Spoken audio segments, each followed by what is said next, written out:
Hi guys, welcome to my YouTube channel buildingyourdreams.com. So now today we'll be continuing with the part 2 of the first chapter in the business, that is nature and significance of management. So this chapter is going to be the part 2 of the first chapter. So if you have not seen the part 1, kindly just go through it and come back to it. So it's going to be a little more easy for you guys. So now let's get started. So before getting started, today what we're going to discuss is basically about the importance of management. Then we're going to discuss about the characteristics of management and then the levels of management. So in this part 2, we are going to describe all these three features and it's going to be very simple. Plus these questions are actually most repeated questions. The POQ, this is a sure 5 marks question, so kindly just be prepared with these questions. So now let's get started.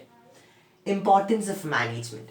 So in the importance of management, the first point is management helps in achieving group goals. So management plays a very important role for achieving the group goals. They provide you certain set of objectives. For achieving the certain objectives, management plays a very important role.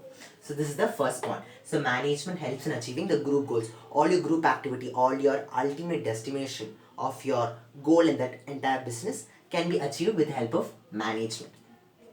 This is the first point in the importance of management. Next point is management increases efficiency.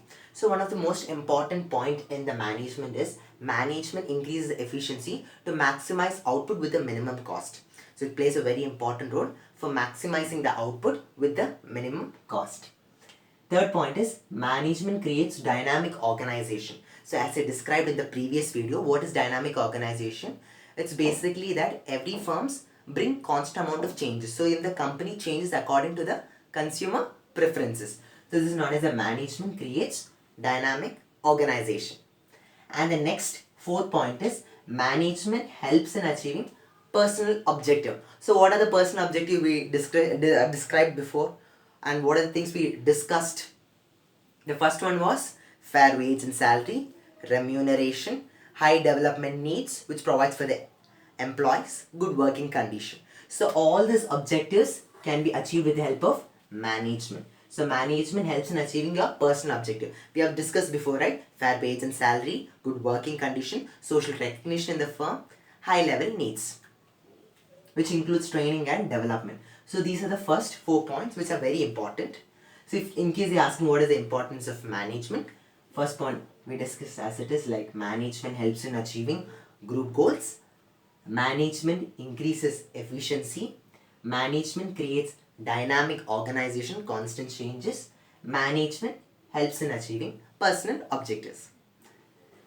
Next one is what is characteristics of management? This is normally an 8 marks question. So 8 marks question we have altogether 4, 5, 6, 7 points over here. So when, for example, if it's asked for 8 marks, you're supposed to write the introduction. So if they are asking write the characteristics of management for the 8 marks, you're supposed to write the introduction, write all the 7 points and then write a proper conclusion. You're going to get easily this 8 marks. And make sure that all the points which you're studying now, try to by heart it or try to understand it and implement it in your mind. Just focus on it and constantly revise on it. It's going to be really easy. So characteristics of management, the first one is it is goal-oriented process. What is goal-oriented process? The management helps in achieving. It's a goal-oriented process. So it keeps upon the goal and that management helps in achieving it. So it's basically a goal-oriented. It's a group activity. Okay, goal-oriented process. Next one is it is a group activity. Same thing which we studied over here. It's similar to the first point. Management helps you achieving group goals. We studied over here. Group activity. It is basically that all individuals you are working together. Why are we working together? In the first part we discussed, right? Why are we working together? For achieving the goal of the firm. So you can achieve with help of group activity. Okay. The next one is management is intangible force. You cannot touch it, but its presence can be felt. Which presence can be felt? That is known as intangible force. So management, its presence can be felt. That is known as intangible force. And the fourth one is it brings constant dynamic changes. Dynamic changes. What are those dynamic changes? It brings constant amount of changes. We are supposed to change according to the consumer preferences because the demand comes when we change according to the consumer's preferences. And the next point is management is pervasive. Management is applicable for social, political and economical. It is basically applicable universally. Okay, so in terms of social, politics and economic.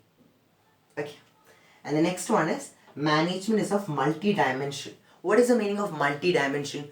Multi-dimension is basically for management of people, management of work, management for operations. So management plays a very important role over here. Management of people, management of operations, management of work. All these 3 points are very important. Next one is management is a continuous process.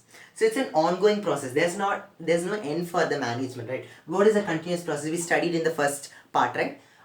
Planning, organizing, directing, staffing, and controlling. This is a continuous process, right? Planning, organizing, directing, staffing, and controlling.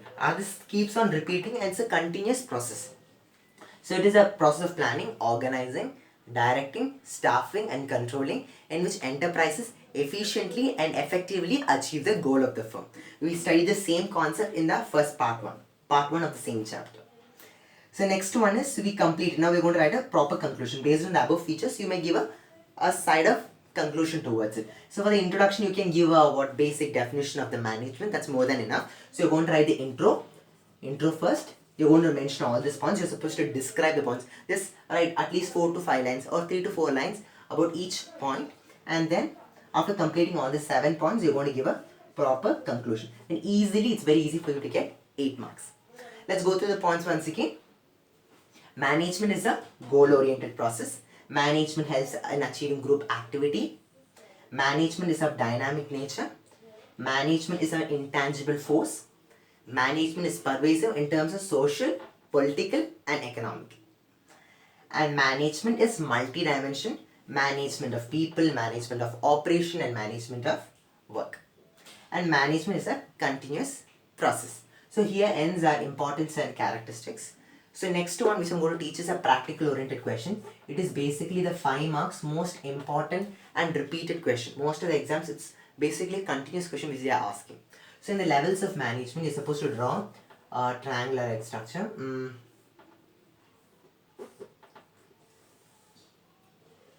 You're supposed to draw like a triangle structure and then make into 3 halves.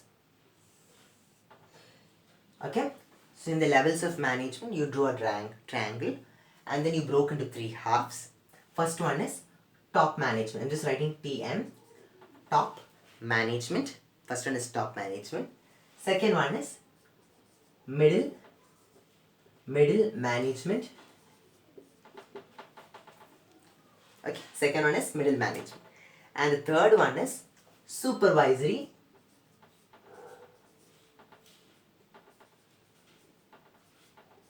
management or operational management. Okay, supervisory or operational management. Top management, middle management, supervisory or operational. You just write operational management. It's most common. So in the top management we have CEO. Then we have CFOs, CTO, Chief Technology Officer. Then we have BOD, Board of Directors, and MD. This is more than enough. So this is a 5 marks question. Make sure that you write all these points. At least this much is more than enough. Next one, we have marketing manager.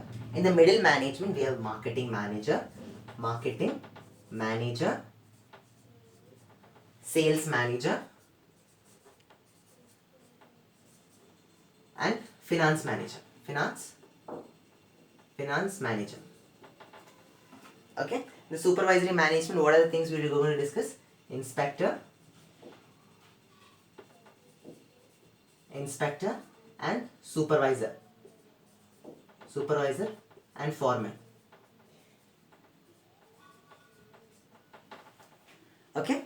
In the levels of management, you're going to draw a triangle first. You're going to break into 3 halves. Top management, middle management, and supervisory management.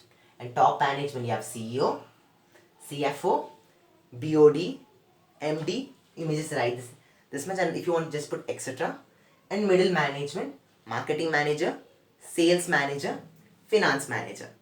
And in supervisory management, you have supervisors, inspector, and foreman. So that's all for today's video. So overall conclusion, we discussed today about the importance of management, characteristics of management, and levels of management. So kindly please go through this video again and again. Kindly make sure you prepare this entire concept because there's actually most repeated questions for the exam. We'll see in the next video for the part 3 of the same chapter, nature and significance of management. So kindly make sure that you just be prepared this entire concept, so it's going to be a little more easy for you when you move on to the part 3. See you in my next video. Bye, goodbye. And if you just like this video, please do like and subscribe. Sure. Thank you. Bye.